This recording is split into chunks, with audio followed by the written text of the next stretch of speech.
পরিবেশ বান্ধব নগরায়ন ও আবাসন ব্যবস্থার টেকসই উন্নয়নের পূর্বশর্ত বললেন রাষ্ট্রপতি।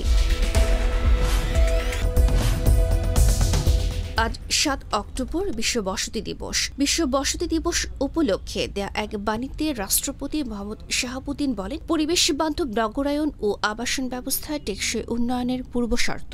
তিনি আরও বলেন, গণপ্রজাতন্ত্রী বাংলাদেশের সংবিধানে জীবন ধারণের মৌলিক চাহিদা হিসেবে বাসস্থানের নিশ্চয়তা বিধানকে রাষ্ট্র পরিচালনার অন্যতম মূলনীতি হিসেবে অন্তর্ভুক্ত করা হয়। এই মূলনীতির আলোকে টেকসই শহর ও জনপদ গড়তে সরকার নিরাপদ ও সাশ্রয়ী আবাসন, মৌলিক সেবায় পর্যাপ্ত প্রবেশ গম্যতা নিশ্চিতকরণ ও নিম্নবিত্তদের আবাসন নিশ্চিতে যুগোপযোগী পরিকল্পনা প্রণয়ন ও বাস্তবায়ন করে যাচ্ছে।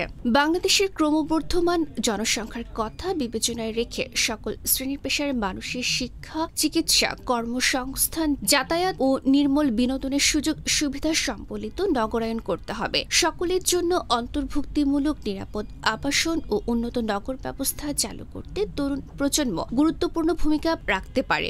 বাংলাদেশের ক্রমবর্ধমান জনসংখ্যার কথা বিবেচনায় রেখে সকল শ্রেণী পেশার মানুষের শিক্ষা, চিকিৎসা, কর্মসংস্থান, যাতায়াত ও নির্মল বিনোদনের সুযোগ সুবিধা সম্বলিত নগরায়ন করতে হবে। সকলের জন্য অন্তর্ভুক্তিমূলক নিরাপদ আবাসন ও উন্নত নগর ব্যবস্থা চালু করতে তরুণ প্রজন্ম গুরুত্বপূর্ণ ভূমিকা পালন করতে পারে। প্রেক্ষিতে দিবসটির এবছরের প্রতিপাদ্য তরুণদের সম্পৃক্ত করে উন্নত নগর গড়িয়ে অত্যন্ত তাৎপর্যপূর্ণ হয়েছে বলে তিনি মনে করেন। তিনি আরও বলেন, পরিকল্পিত নগরায়ন অর্থনৈতিক প্রবৃদ্ধি অর্জনের অন্যতম নিয়ামক।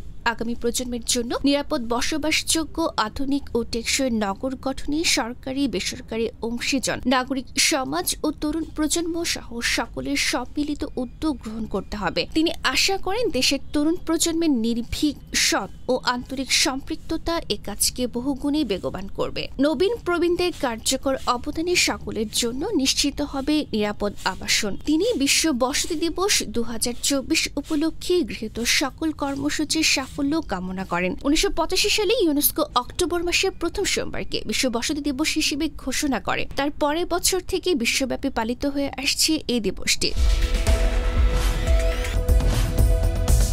ডেস্ক রিপোর্ট, গণমানুষের আওয়াজ।